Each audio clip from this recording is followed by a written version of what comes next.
Hello dear student, this is Silma Aftab and welcome to your chemistry classes. Today we will discuss the normality. ठीक है, ये बाकी रह गया था topic. So I decided to complete this topic today. What is normality? जैसे molarity ये सब पढ़ा था क्योंकि इसमें न्यूमेरिकल्स थोड़े से ज़्यादा होते हैं और थोड़े ट्रिकी न्यूमेरिकल्स होते हैं, है ना. तो इसलिए हम लोग आज न्यूमेरिकल्स में नॉर्मेलिटी पढ़ेंगे. तो what is normality?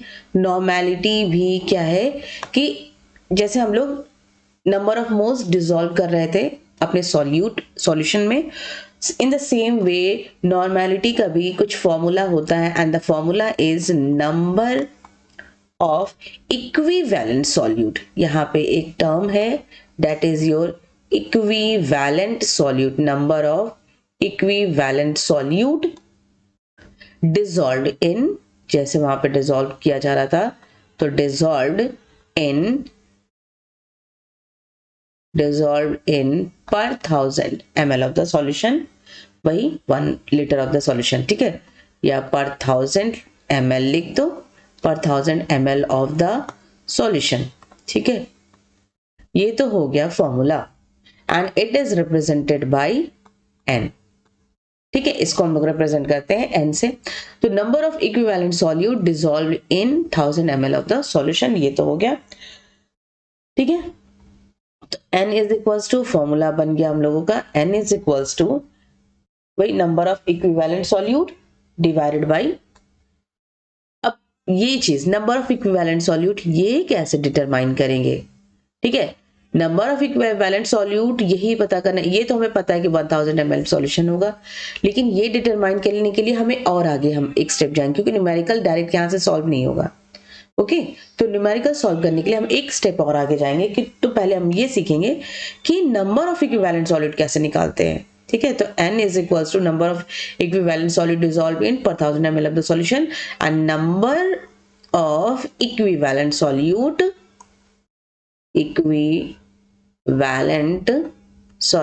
number of equivalent solute is equals to given weight. अच्छे से समझो एक एक step. given weight of the solute, जो हम लोग पहले भी पढ़ रहे थे, क्वेश्चन में जो भी वेट दिया रहेगा that is your given weight of the solute by, देखो यहाँ पे देखो है नंबर ऑफ इक्विवेलेंट सॉल्यूट. ठीक है, number of equivalent solute is equals to given weight by equivalent mass. अभी देखो एक एक चीज को देखो, इक्विवेलेंट मास. अभी यहाँ से एक टर्म और निकल के आया. इट मीन्स यहाँ तक भी अगर नहीं पता है, ये इक्विवेलेंट मास अगर नहीं पता है तो ये फॉर्मूला, ये क्वेश्चन, कोई भी न्यूमेरिकल इससे रिलेटेड नहीं डिटरमाइन कर सकते हो. ठीक है, तो number of equivalent solute is equals to given weight by equivalent mass. यहां तक क्लियर? ठीक है, इक्विवेलेंट मास कैसे डिटरमाइन करोगे? इक्विवेलेंट मास भी डिटरमाइन करना आना चाहिए.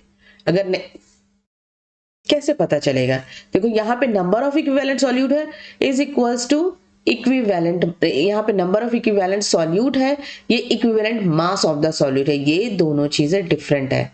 ठीक है, तो अगर यहां से इसको नॉर्मेलिटी के फॉर्मूले में अगर हम पुट करते हैं तो नॉर्मेलिटी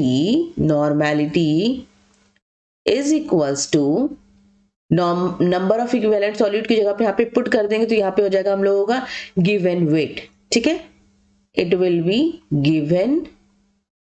गिवन वेट, ये शॉर्ट में लिखा है. ठीक है, समझ लेना. Given weight by equivalent mass by equivalent mass. ठीक है, मल्टीप्लाइड बाय, ये ऊपर ही था ना, नहीं ऊपर कुछ भी नहीं, नंबर ऑफ इक्विवेलेंट सॉल्यूट को ही हम लोगों ने लिख दिया गिवन वेट बाय इक्विवेलेंट मास. नीचे मल्टीप्लाई होगा that is your 1000 ml of the solution या वॉल्यूम ऑफ द सॉल्यूशन. ठीक है, जितना भी वॉल्यूम होगा वो. ठीक है, ये हो गया. तो अभी इक्विवेलेंट मास हमें नहीं पता है, तो what will be the equivalent mass? Equivalent mass के लिए एक अच्छा खासा टॉपिक है. इक्विवेलेंट मास हम अलग अलग तरीके से डिटरमाइन करते हैं अकॉर्डिंग टू द कंपोनेंट. ठीक है। तो इक्विवेलेंट मास हम निकालते हैं। इक्विवेलेंट मास ये नोट कर लो, क्योंकि आज का टॉपिक मेन यही है, इक्विवेलेंट मास कैसे डिटरमाइन करते हैं। तो equivalent mass is equals to, equivalent mass किसका निकालना है हमें, सॉल्यूट का निकालना है। ठीक है, जिस भी सॉल्यूट का, NaCl हो, ZnSO4 हो, क्यूप्रिक क्लोराइड है, कॉपर सल्फेट है, कोई भी है ना। ठीक है, तो उसकी, तो equivalent mass of the solute हमें निकालना है। तो इक्विवेलेंट मास होगा molecular mass of the solute, molecular mass of solute, molecular mass of the solute divided by molecular mass of the solute divided by n factor, n factor। ठीक है, n factor। ये equivalent mass की ये equivalent mass का formula बैठकर आ गया। अब देखो यहां से, तो ओवरऑल नॉर्मेलिटी का फॉर्मूला पूरे को पुट कर दे। अब हम देखो यहाँ पे इक्विवेलेंट, यहाँ इस वाले फॉर्मूले पे, इस वाले फॉर्मूले पे अपना इक्विवेलेंट मास की का फॉर्मूला भी पुट कर दे, वैल्यू जो भी है मेरे पास उसको भी पुट कर दे। तो ओवरऑल हम लोग के पास नॉर्मेलिटी की वैल्यू ये आती है, normality is equals to, normality is equals to, पहले तो ये हम लोग का है गिवन वेट। ठीक है, normality is equals to, given weight पे आ गए हम लोग, ये है। तो given weight, normality is equals to given weight of the solute, given weight। ठीक है, ये हुआ given weight of the solute by equivalent mass। यहाँ पे था equivalent mass, equivalent mass का, equivalent mass की वैल्यू क्या है, molecular mass of the solute। तो यहाँ पे हो जाएगा molecular mass को हम रिप्रेजेंट कर रहे हैं, मॉलिक्यूलर मास यहाँ पे साइड में लिख लो, molecular mass is represented by MO। ठीक है, जो तुम्हें समझ में आ रहा है वो रिप्रेजेंट कर दो। ठीक है, तुम्हें न्यूमेरिकल सॉल्व करना है। Molecular mass is represented by MO, तो equivalent mass is equal to molecular mass by n factor. तो यहाँ पे इक्विवेलेंट मास की वैल्यू पुट करें, मॉलिक्यूलर मास और molecular mass multiplied by volume of the solution या 1000 ml। ठीक है, वॉल्यूम, जितना भी वॉल्यूम होगा उसको ml में कन्वर्ट कर देंगे। वॉल्यूम ऑफ द सॉल्यूशन, यहाँ पे सॉल्यूट नहीं, वॉल्यूम ऑफ द सॉल्यूशन। ठीक है, वॉल्यूम ऑफ द सॉल्यूशन, और यहाँ पे हो जाएगा हम लोगों का, क्योंकि molecular mass divided bye n factor, तो n फैक्टर चला जाएगा ऊपर और n फैक्टर। ठीक है, n फैक्टर। तो ओवरऑल नॉर्मेलिटी का फॉर्मूला ये हुआ। ठीक है, ओवरऑल नॉर्मेलिटी का जो फॉर्मूला हुआ हम लोगों का, this one is our the formula of normality. ये हम लोगों का नॉर्मेलिटी का फॉर्मूला हुआ। ठीक है, तो normality is equals to given weight multiplied by n factor divided by molecular mass. ठीक है, into volume of the solution. अच्छा, यहाँ पे एक चीज निकल कर आ रही, given weight by molecular mass multiplied by volume of the solution. ये क्या होगा, इसका ये पूरी वैल्यू हम लोगों की किसी की है, कुछ याद आ रहा है, ये वैल्यू किसकी थी हम लोगों की, ये जो पूरी जो वैल्यू है, ये this one, overall this was the formula of molarity. तो नॉर्मेलिटी एक शॉर्ट टर्म में अगर कहीं पे अगर इस फॉर्म में दिया हुआ है, तो normality is equals to molarity multiplied by n factor. तो ये भी हम लोगों का another formula, this one is also the formula. तो एक फॉर्म, तो इसके बहुत फॉर्मूले, वैल्यू पे डिपेंड करता है कि हम कौन सा फॉर्मूला यूज करेंगे। एक तो यही हो जाएगा। ठीक है, अगर इक्विवेलेंट मास अगर डायरेक्टली दिया हुआ है तो this one will be the first formula. Then second हम लोग का ये हो जाएगा, इक्विवेलेंट मास अगर दिया हुआ है, वेट दिया हुआ, इक्विवेलेंट मास दिया हुआ है, तो second formula will be this one. Third ये हो जाएगा, और एक नॉर्मेलिटी के लिए फोर्थ, अगर मोलैरिटी ही सिर्फ दी हुई है, बाकी कुछ चीजें, कुछ क्वेश्चन में इंफॉर्मेशन है ही नहीं, तो ये हो जाएगा। ठीक है, इंटू n फैक्टर। अब हमें नेक्स्ट पार्ट में n फैक्टर सीखेंगे कि n फैक्टर कैसे डिटरमाइन करते हैं, ये भी तो जरूरी है ना, n फैक्टर। ठीक है, तो n फैक्टर कैसे डिटरमाइन करेंगे, चलो Let us see how to determine the n factor.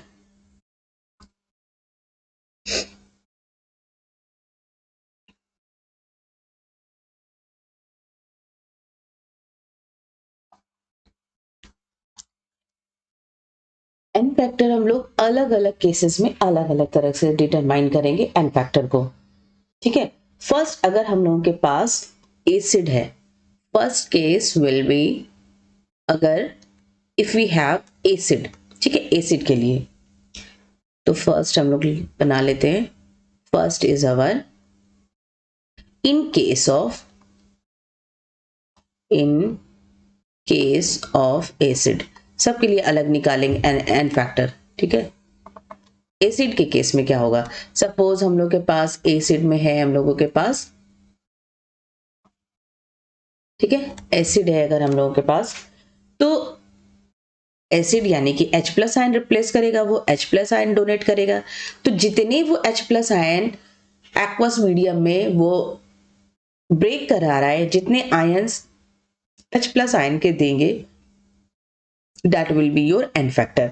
Suppose HCl है, HCl अगर एक्वस की कंडीशन में तो वो H प्लस Cl माइनस, एक ही H प्लस आयन देगा, तो that means their n factor will be 1, ठीक है। देन अगर मेरे पास H2SO4 है, H2SO4, तो H2SO4 एक्वस कंडीशन में कितने आयंस में ब्रेक करेंगे, 2H plus plus SO4 minus 2, SO4 minus 2, यानी कि यहाँ पे n की वैल्यू क्या है, 2 है, ठीक है। ये हो गया। तो HCl HNO3 अगर हम देख लेंगे तो, या एसिटिक एसिड हम लोग एग्जांपल ले सकते हैं, CH3COOH, इनकी अगर हम वैल्यू लिए तो यहाँ पे हो जाएगा H plus plus CH3COO minus, ये हो जाएगी हम लोगों की इसकी n फैक्टर। यहाँ पे कितने H प्लस आएंगे, 1, तो यहाँ पे n की वैल्यू होगी 1, ठीक है। तो ये हो गई हम लोग की n फैक्टर, ठीक है, n फैक्टर हो गई। तो नॉर्मेलिटी का फॉर्मूला लास्ट में क्या निकल कर आया था, एक शॉर्ट में मोलैरिटी मल्टीप्लाइड बाय, अगर ऐसे याद कर लो सबसे इजी रहेगा, normality equals to molarity multiplied by n factor, और मोलैरिटी का फॉर्मूला क्या था, normality is equals to, molarity का फॉर्मूला क्या था, given weight of the solute by molecular mass multiplied by a volume in liter, ठीक है, मल्टीप्लाइड बाय n फैक्टर, यही तो था मोलैरिटी। तो ऐसे याद कर लो, ज्यादा बेटर है, ठीक है।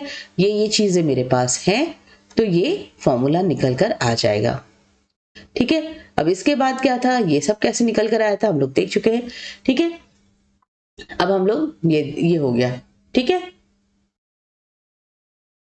ठीक है, क्योंकि n फैक्टर हमें पता होना चाहिए, अगर n फैक्टर पता है तो हम ये सब चीजें निकाल सकते हैं। सेकेंड केस में अगर हम लोगों के पास सॉल्ट है, ठीक है, इफ वी हैव सॉल्ट के केस में भी देख लेते हैं, यही ज्यादा इंपॉर्टेंट है, सॉल्ट ज्यादातर, सॉल्ट या तो एसिड, यही दोनों रहते हैं। तो इन केस ऑफ सॉल्ट,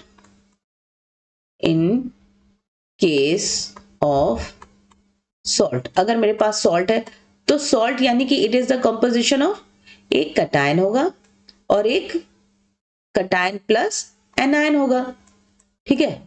तो कटायन की कुछ वैलेंसी होगी, एनायन की भी कुछ वैलेंसी होगी, पॉजिटिव वैलेंसी, नेगेटिव वैलेंसी, ठीक है।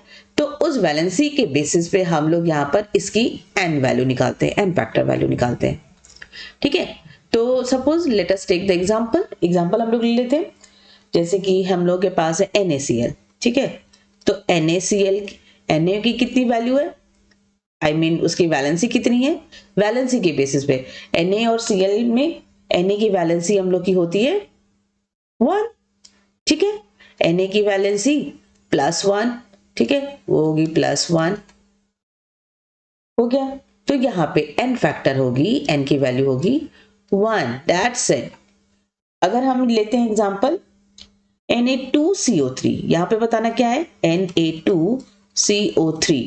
अब यहाँ कैसे डिटरमाइन करेंगे सोडियम और कार्बोनेट की वैलेंसी, क्योंकि यहाँ पे 2 सोडियम है और कार्बोनेट की वैलेंसी हम लोग की पता है ये सब तो हम लोग पढ़ चुके हैं पहले से भी। कार्बोनेट की वैलेंसी होती है -2 और सोडियम की वैलेंसी होती है +1। तो 2 से सेटिस्फाई होगा तो इनकी भी वैलेंसी क्या होगी 2। तो n फैक्टर क्या होगा इसका, the n factor will be 2। ठीक है, अब देखो जरा, ठीक है, ये हो गया। और हम इसका एग्जांपल ले सकते हैं, let us take another example. Al2 aluminium sulphate, Al2SO4 whole 3। ठीक है, ये हो गया हम लोगों का। और इसकी एन फैक्टर कितनी होगी, इसकी एन फैक्टर कितनी होगी, एल्युमिनियम की होती है +3। ठीक है, जैसे Na की थी हम लोगों की +1, तो 2 Na था तो वो हो गया, Na की होती है +1 तो 2 Na था तो हो गया +2। ठीक है, एन फैक्टर हो गया +2। एल्युमिनियम की, ये सब भी पता होना चाहिए कि एल्युमिनियम की वैलेंसी होती है +3। ठीक है, एल्युमिनियम की वैलेंसी होती है +3। तो how many aluminium we have 2। तो कितना हो जाएगा, एल्युमिनियम के लिए कितना हो जाएगा 2 multiplied by 3, that is your n factor will be +6। ठीक है, 6 होगी वैलेंसी। अगर सल्फेट से देखेंगे तो SO4 की कितनी होती है नेगेटिव वैलेंसी, SO4 की होती है -2। तो 3 SO4 है तो हो गया ना 6। ठीक है, और उसमें n फैक्टर में हम लोग चार्जेस नहीं लेते हैं। ठीक है, एन फैक्टर में हम लोग चार्जेस नहीं लेते हैं। ठीक है, चलो एक क्वेश्चन करके देखते हैं, सिंपल सा क्वेश्चन करते हैं। ठीक है, क्वेश्चन करेंगे तो समझ में आएगा कि कैसे हम लोग करेंगे इसको।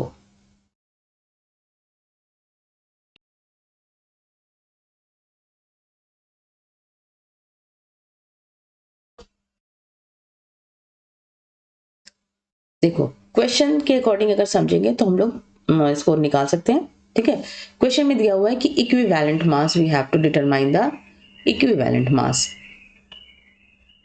ठीक है, calculate the equivalent mass of zinc in the following reaction. एक है इक्वेशन, सपोज इक्वेशन मेरी ये है Zn प्लस H2SO4, Zn है Zn प्लस H2SO4, और उसके बाद में रिएक्शन है मेरे पास ZnSO4 प्लस H2। ठीक है, हाइड्रोजन गैस रिलीज कर रहा है। ठीक है, तो molecular mass is given, zinc की दी हुई है 65, H2SO4 की दी हुई है 98 ग्राम। जिंक ZnSO4 और इसका हाइड्रोजन अभी इसका डिटरमाइन नहीं करना है, जितना करना है उतना ही हम लोग यूज करते हैं। ठीक है, तो अब ये तो ओवरऑल क्वेश्चन है कि हमें निकालनी है what will be the equivalent mass of the zinc in the following reaction. Equivalent mass क्या होगी इस जिंक की, ठीक है, ये वाले जिंक की इक्विवेलेंट मास क्या होगी, जबकि उसकी मॉलिक्यूलर मास दी हुई है। तो इक्विवेलेंट मास हम लोग कैसे निकाल रहे थे, इक्विवेलेंट मास का फॉर्मूला क्या निकला था पीछे हम लोगों को देखो, equivalent mass is equals to, ये देखो इक्विवेलेंट मास कैसे निकाले थे इक्विवेलेंट मास हम लोग, equivalent mass molecular mass by n factor. तो एन फैक्टर पता होगा तो ही करेंगे ना एन फैक्टर, तो अलग अलग केसेस में हम लोग अलग अलग कर रहे थे। तो इक्विवेलेंट मास यानी कि मॉलिक्यूलर मास, तो मॉलिक्यूलर मास तो दी हुई है, दैट इज योर 65। तो एन फैक्टर क्या है, एन फैक्टर यहाँ पे क्या होगा, यहाँ पे होगा क्योंकि ये हम लोगों का सॉल्ट बना रहा है, ZnSO4 सॉल्ट बना रहा है, और इसकी वैलेंसी क्या है, Zn की वैलेंसी होती है Zn इज इक्वल्स टू +2। अगर हम SO4 का देखेंगे, SO4 -2, SO4 होता है -2, तो जिंक की वैलेंसी कितनी है 2, दोनों की वैलेंसी 2 है। तो यहाँ पे हो जाएगा इक्विवेलेंट मास, और वही मेरा एन फैक्टर है। एन फैक्टर कितनी है जिंक की, n factor is equals to 2, तो इक्विवेलेंट मास निकलेगा मेरा molar mass divided by n factor. N factor हो गया ये, तो overall this will be the answer, that is, निकाल लो इसको, 2 3 ज़ा 6, 2 2 ज़ा 4, 0.25 ज़ा 10। ये हो गया हम लोगों का इक्विवेलेंट मास। ठीक है, equivalent mass of zinc will be this. ठीक है, ऐसे निकाल सकते हैं। ठीक है, हम लोग कुछ क्वेश्चंस और करेंगे, बट नेक्स्ट क्लास में करेंगे, ठीक है। तो ये कंप्लीट करो, नोट डाउन करो। Till then take care, be safe and good bye.